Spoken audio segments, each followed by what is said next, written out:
So welcome back. As we draw together the ideas over this 12 weeks, one of the thoughts that stood out is the need to balance the sciences with the humanities.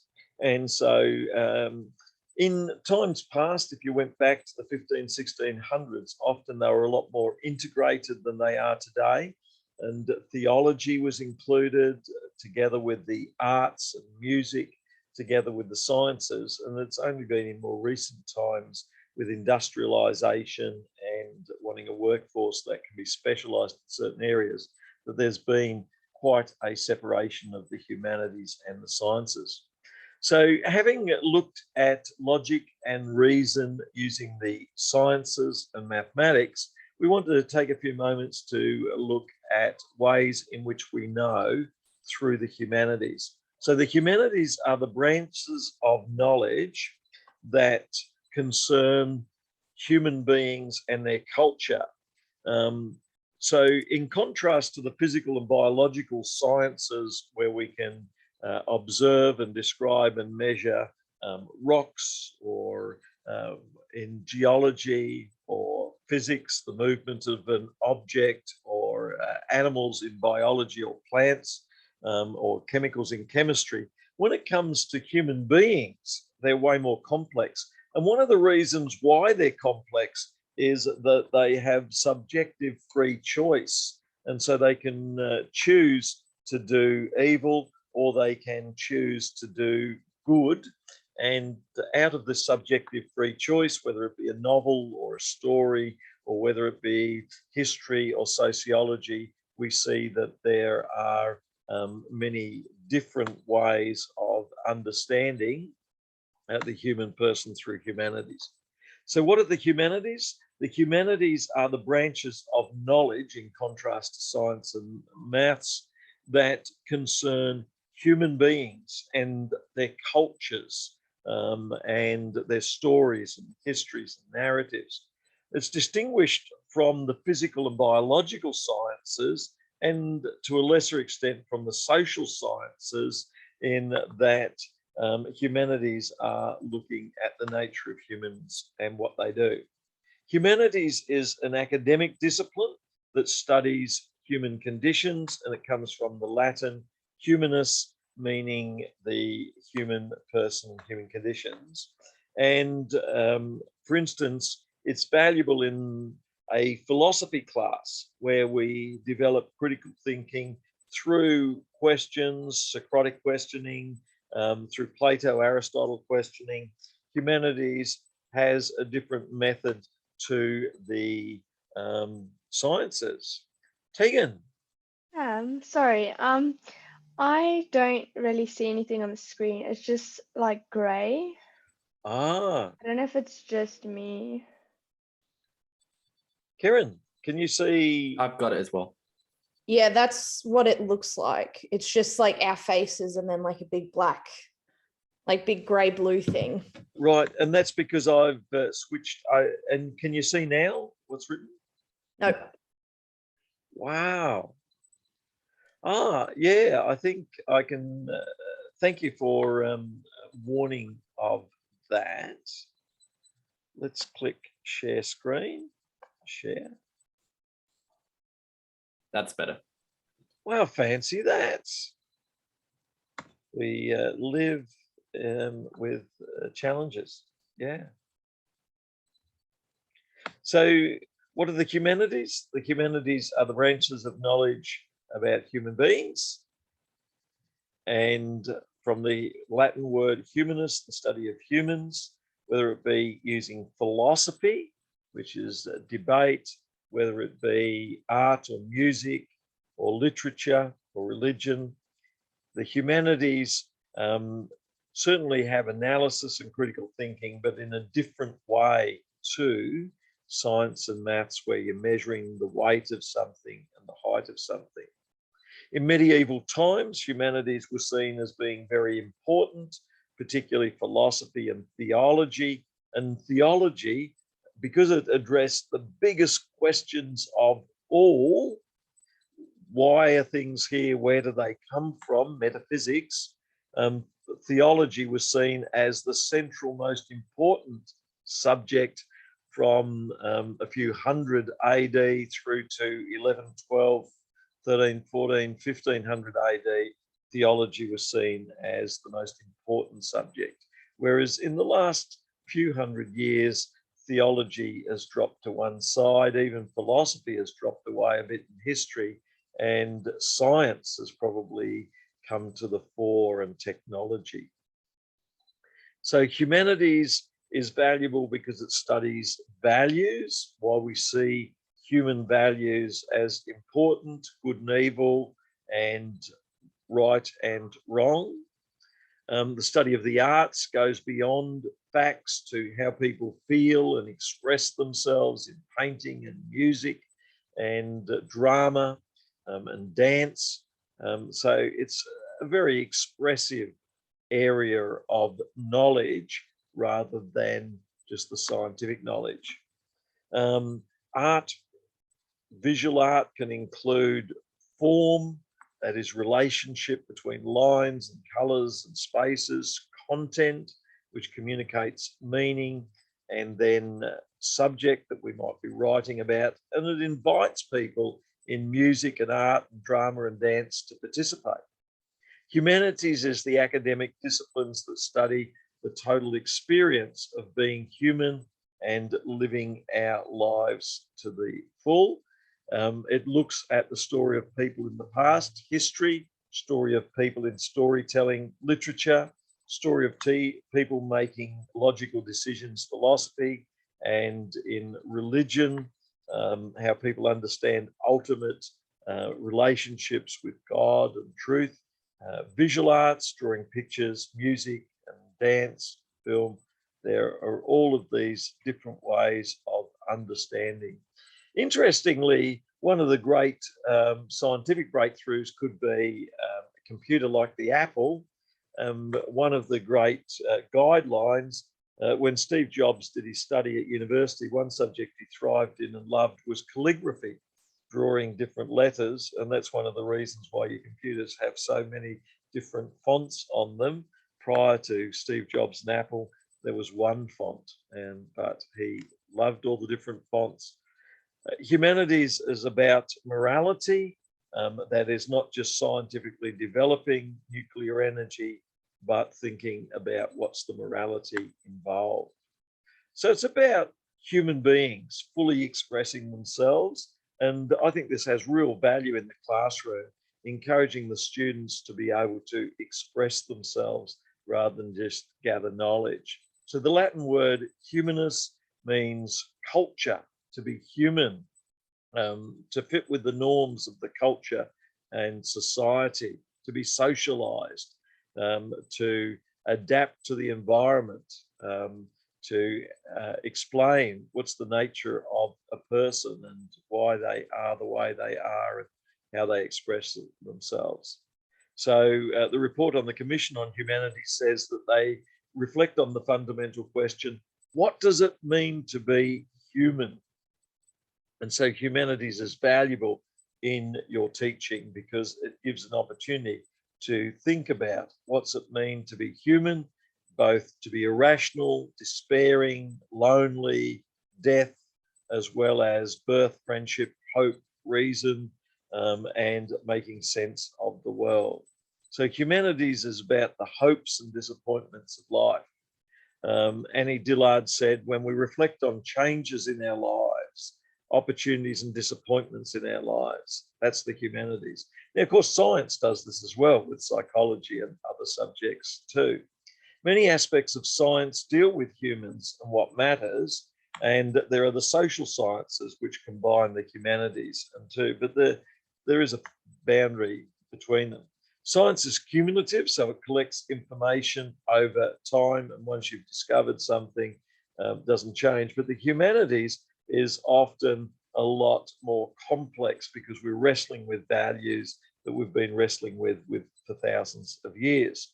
The scientist studies the structure of a rainbow and light, but the psychologist describes the brain functions, but humanities works with the feelings and emotions and experiences and life journeys of individuals. So each of the humanities gives an opportunity to express itself through art and music, literature, architecture, as opposed to dance. So back in ancient Greek times, we have the humanities in craft and music, and then through history in the 1250s, there's a rediscovery of the humanities and the arts. And then even today, why do we still studying them? Einstein said, knowledge and skill alone cannot lead humanity to a happy, dignified place and life. Humanity has every reason to proclaim high moral standards and values. What humanity owes to Buddha, Moses, Jesus ranks for me higher than the achievement of constructive minds. So why study them? It's not enough, said Einstein, to teach man a specialty like maths or science. We're not just parts of a machine. We are people living life to the full. And we must learn to understand the motives of human beings, the illusions, the suffering, to understand proper relationship with human fellows. So I encourage you, humanities has a place in your classroom.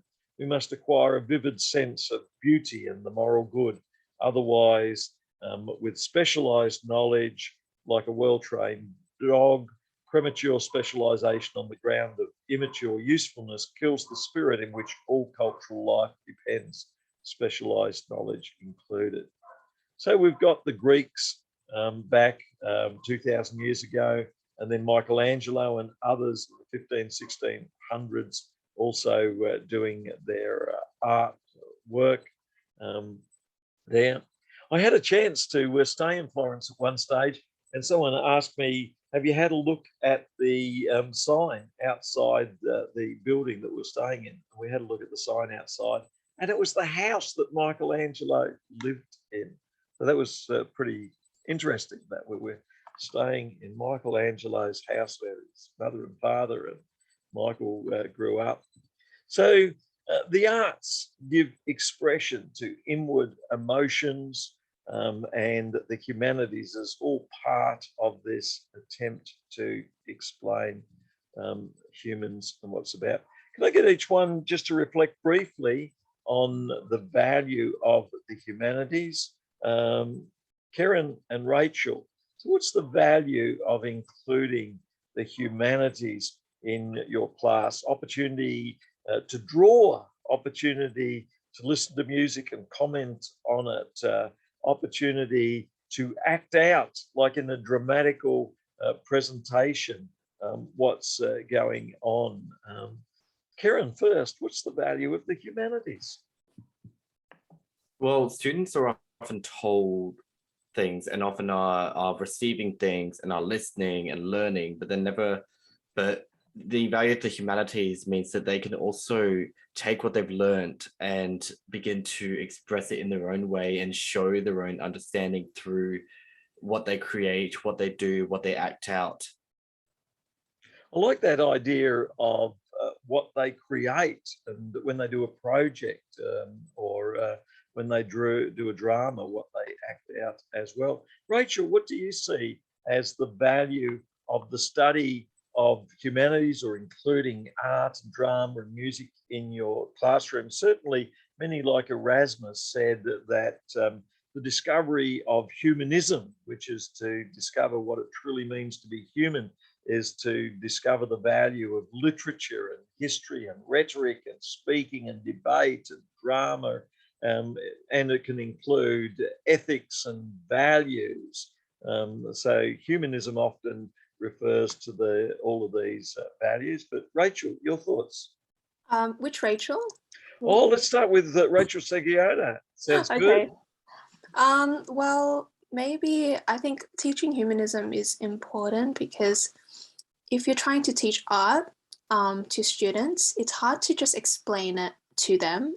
But if you show them different pieces of art, the students can interpret it differently of what they see and how they see the world around them.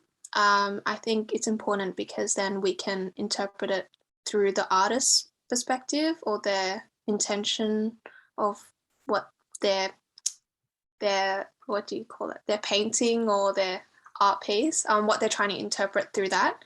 and the students are able to see the differences in how other people think and how they think individually is different, and that we all have a worldview based on so our good. experiences. And No, I think that's right. I think, and in any class, you could put a picture of a great artwork up, and you could ask them, why do people say this is a great artwork? Again, they can express themselves by commenting and describing the artwork of others.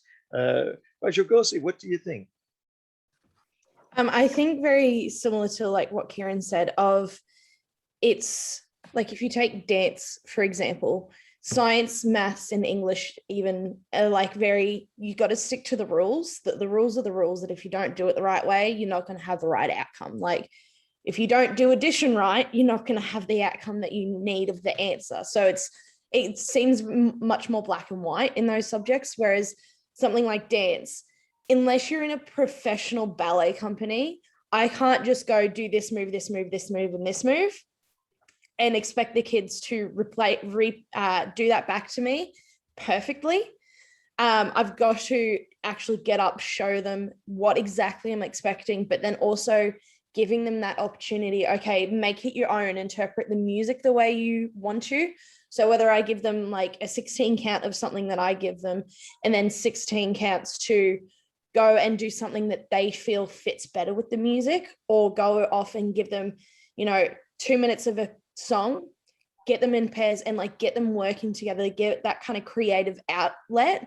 Because I feel like if we start subduing that creative outlet, we're going to have really unhappy kids. In that sense of like PE is an outlet for so many young boys, like going and playing footy or cricket or soccer or stuff like that. Whereas I think it's not looked at enough that arts, even if it's painting, even if it's, drama, music or dance, it's sometimes overlooked that that's an outlet for kids as well, because a shy kid may not want to talk to people, but would love to sit there and draw this beautiful, piece of art. Yeah, so well said. So certainly the all of the humanities and arts can give opportunity for students to really do well. Have you got any thoughts on this piece from Vincent van Gogh, Wheatfield with Prose? One of the things that Van Gogh wanted to bring in was spirit life, spirituality, and there's something about his artwork that really communicates that. And so the humanities and art can communicate theology and theological truth, just as doctrines and other theological studies can as well. So humanities can be very, very valuable in that area. So the arts refer to the human capacity for creativity, for subjective agency, to be able to do things with our body. Humanities and drama and the arts remind us that the body is important. And you said that very well, Rachel, that dance and drama are so very important. So all of these humanities, it's about being, doing, living, communicating. It's what makes us humans. It's our capacity to do good and evil and to fail and succeed, to reach mountaintops. So it includes the arts, the music, the visual arts, sculptures, all of these different humanities are very, very important. So the liberal arts are valued for teaching people the skills needed for life. The Latin word liberal means appropriate for free men. So it's part of being free to live life to the maximum.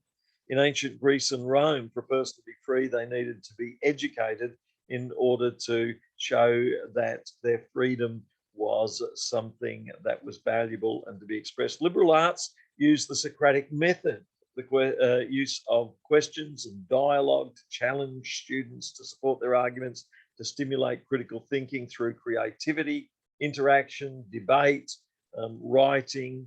And the trivium of the liberal arts were grammar in language, rhetoric in speech, and then logic in thinking. It was not only the structural rules of language, but the way you communicate and think.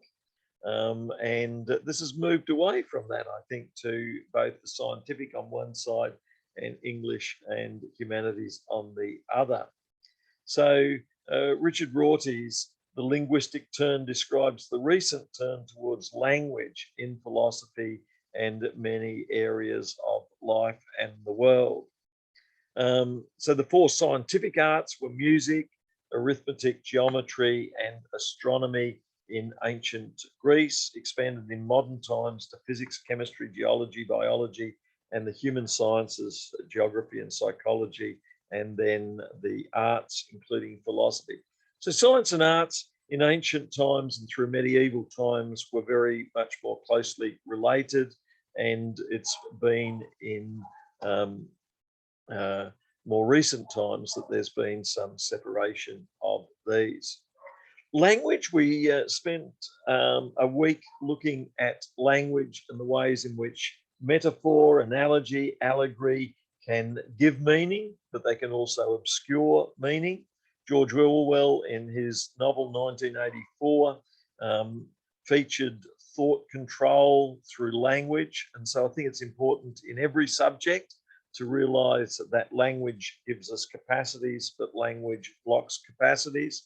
John Locke, the great philosopher, saw words as devices that often not just reveal truth, but they can hide truth. And so one of the things we do in critical thinking is realize that every time we use words, we are actually conveying other truths as well. So if we can say boys are good at maths, then there's whole meanings conveyed in that beyond the words, isn't it? And so we have to be careful that that implies gender and it implies ideas, and it can be restricting women. So language can hide all sorts of cultural assumptions, and we have to be careful with that. We need to understand that knowledge is both public and private, and that language is public and private. And it's worth encouraging students to keep a journal, to write their private thoughts, but also to recognize the value of communicating to others in groups and community. Irish philosopher George Berkeley described the mist and veil of words. So words not only reveal truth, but they can also hide truth. What's in a name? By any other name, a rose could smell as sweet. And so words can actually hide truths as well as reveal truths at the same time. And so rhetoric is the art of persuasion. So the goal of persuasion is to change others' points of view. And Aristotle said there's three ways to persuade people. One is with logos and words, but there's also the ethos and passion. And in debate, you can encourage students to recognize that language and logic aren't just about the words, but they can be communicating in other ways as well. So the ancient Greeks talked about logos or logic, using words to convince an audience and reason. They also talked about ethos, that is the ethical appeal, means to convince the audience of the credibility and character of the person and also the points they were making. And then pathos referred to emotional appeal. And probably today, advertising seems to have moved from logic to emotion and pathos. So ethics, we spent a lesson looking at ethics, which means to think about values, to think about right and wrong, things being creditable and trustworthy and honest. And we thought about what gives things value. And that's what we're also teaching in our classes when we teach our students. We're teaching about morals and values, and we need to recognize the importance of that. We also need to recognize, I think, in our teaching in classrooms, the importance of passion and pathos. How are our thoughts different from emotions? Some of the students said that one of the most valued classes that we taught was the class on emotions, where we talk about emotional literacy. We talk about emotional self-understanding, emotional self-understanding of the teacher, emotional self-understanding of the students, emotional self-understanding that we're not our emotions, but our emotions like dials in a car that tell us when we feel angry or when we feel disappointed. That's not our entire life. We don't have to stay there with that feeling. There are lots of other things going on as well. Thoughts are different from emotions. Emotions are sensory experiences that are triggered in the mind. And so fear might be anxiety. We've got an assignment coming up. And so our mind says, panic, panic. And the reason it's saying that is because it's trying to motivate you that there are costs and rewards in relation to the assignment. Emotions can include anger. So we feel an injustice. We've been let down. We thought things should have worked out differently or better. And so emotions can tell us, but we're not just angry. We're getting a message that the emotions are telling us that there are some reasons to be considered that are leading to this feeling, but that's not your entire life. We can feel guilty. We can feel happy or sad. We can feel confident or low self-worth, hopeful or despair. So these emotions shouldn't govern all of our life, but they should help us to be aware and understand what is going on. So emotions are neither good nor bad. It's part of being human to tell us what's going on in life. Can I get you all to write down now, what are 1 or 2 or 3 things that have stood out to you in these 12 weeks of classes that you've felt have been very, very valuable to you? Or if you have things that you feel are a concern or not so valuable, you could raise those as well.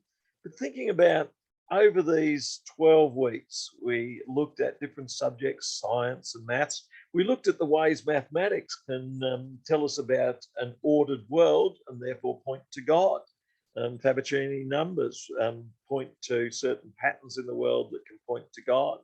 Science and the sense of order in Isaac Newton talked about the order in the pressures, the order that we see in motion, the order that we see in gravity, and that came out of his Christian beliefs. Yeah, Tegan, what are some things that stood out to you from these 11 weeks?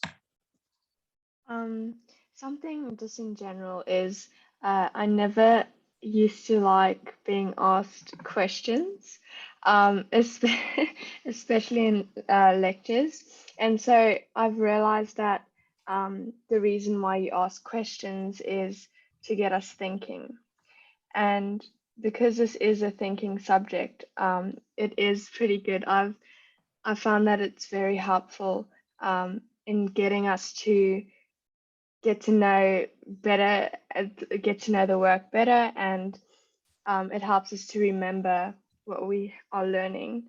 So more things that have stood out is the fact that I enjoy biology, and so I think I enjoy it so much because I learn about nature, and I know that God creates nature. And so it sort of connects what you're learning about biology to God, and to realize that He is our creator, and He creates everything on earth, including all the nature that we study about. And then another thing is to know that when we learned about truth, that as a Christian, truth comes from God, and we can read about that in the Bible and stuff. So it's pretty interesting. Yeah, It's been very helpful. Yeah, no, that's terrific, and I encourage you to, keep being open to the asking of questions, and open to video, and open to all of these things that are very challenging, but they're important. Kieran, what's stood out to you? I really enjoyed looking into different ways that philosophers understood the way that we think critically, and looking at the way that scholars just the way that we can interact with them in more of our everyday life, and we don't have to just interact with them in like our essays and all that. And trying to think of other examples, but yeah, I suppose just the way that we also, yeah, that's about it. Yeah, and we could go to scholars if you've got a big question, such as the origin of life or whatever. You go to scholars, and you can, having learnt some skills in doing research, you can apply that to many, many areas of life. Rachel, what stood out to you? And Rachel Sigourney first. I think I'm looking at the threads, because I think the forums have been really helpful, because we're constantly thinking of ways to summarize what we've read and share our understanding. And I think one of the threads, I think it's thread number 2, education and Plato's allegory of the cave. I think that was something new that I haven't learned before. And I think I looked at videos on YouTube just to get a better idea of what it was about. And I just thought that was quite an interesting story to visualize, I guess, that people can be, I guess, molded into one way of thinking. And then because they've been brought up in a certain upbringing or worldview from their family or community or anything, that they don't want to change their mindset because they're so used to one certain way of thinking. Yeah, so I thought that was quite interesting to have that illustration and have me like visualize, I guess, how I view the world as well. Yeah. Oh, that's good. And then Rachel, what stood out to you? Rachel, yeah.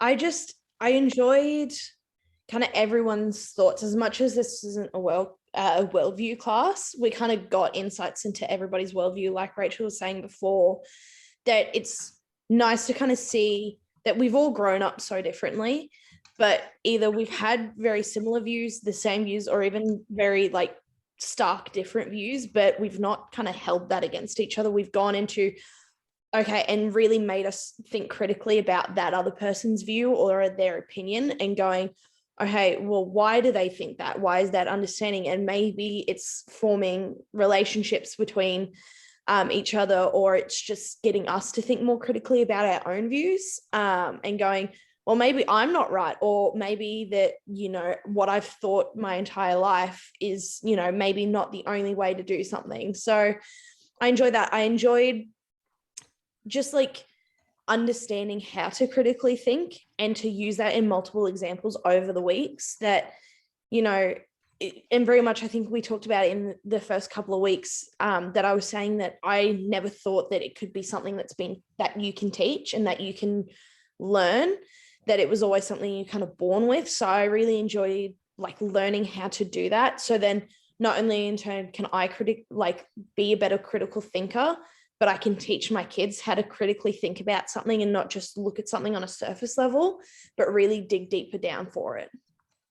Yeah, that's so important, isn't it, to have those skills that we can pass on to others, and that helps us to be much better critical thinkers and to do well with our critical thinking there. And Tegan, actually, everyone. Have I missed anyone? No, all good. So we've covered each of those areas.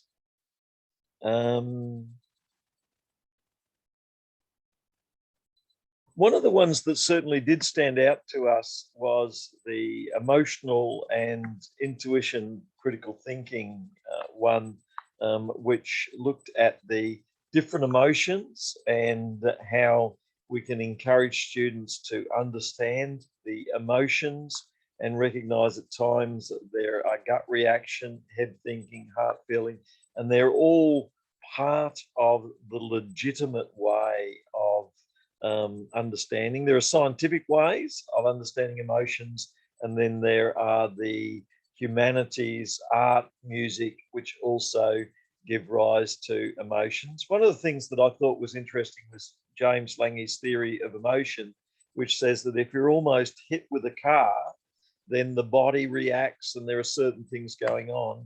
And you are not your emotions. You may feel angry, but again, that's a sign. And we need to encourage students to talk through, when do you feel angry? When do you feel disappointed? When do you feel these different emotions that are taking place? And we need to also talk through with ethics. When do you feel that you're doing the right thing? When do you feel that something is more difficult to wrestle with? One of the things about the humanities is that they encourage us that we go beyond language and science and maths to participate. It's an expression of who we are. They go beyond the objective, describing what's out there, to include the subjective. I cry, I feel, I laugh, I smile. So the humanities help us to engage with the emotions, help us to engage with values and with ethics, and to engage with all aspects of what it means to be human. And also, I think certainly spirituality and Christianity encourages us to engage with every aspect of what it means to be human. Can I get you to give some thought to what does it mean to teach Christianly and to know Christianly? What are some of the ways in which you engage with your Christian faith, and the ways in which you can bring that engaging with Christian faith into a classroom and share it with your students, which I think is part of what it means to be teaching Christianly. Tegan, what are your thoughts on what it means to teach Christianly, to experience Christianly, and then to communicate that into a classroom? So I think to teach Christianly, we have to, as Christian teachers, implement that faith into what we teach. And so where you could link, like if we learn about science, living things and non-living things, we can say, so God created living things and non-living things. And we can talk about that with the students and sort of implement God into what we're teaching. I think also having the fruits of the spirits as like caring and that sort of thing with the students, I think that's also a good way, because you're modeling good behavior and good traits. And then I know that students learn through modeling, so they can learn that from you, and they can like receive that behavior that you are showing. They can have that behavior back towards you. And so I think that's how we can sort of bring across Christian teaching. And yeah, does that so make good. sense? Yeah, no, that's very good. And then, Kieran, what do you think are some of the ways you can bring your faith into your teaching? I think one of the best ways to bring faith into teaching is just the way that you model your Christian faith in both your actions and your inactions. It's not always in what you talk about, but it can also be how you model your actions for the students. Yeah, so good. So it's by what we actively do.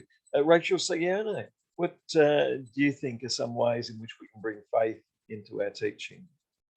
I think I definitely agree with Kieran and Tegan with modeling, because I'm currently a teacher's assistant and I'm with an amazing teacher.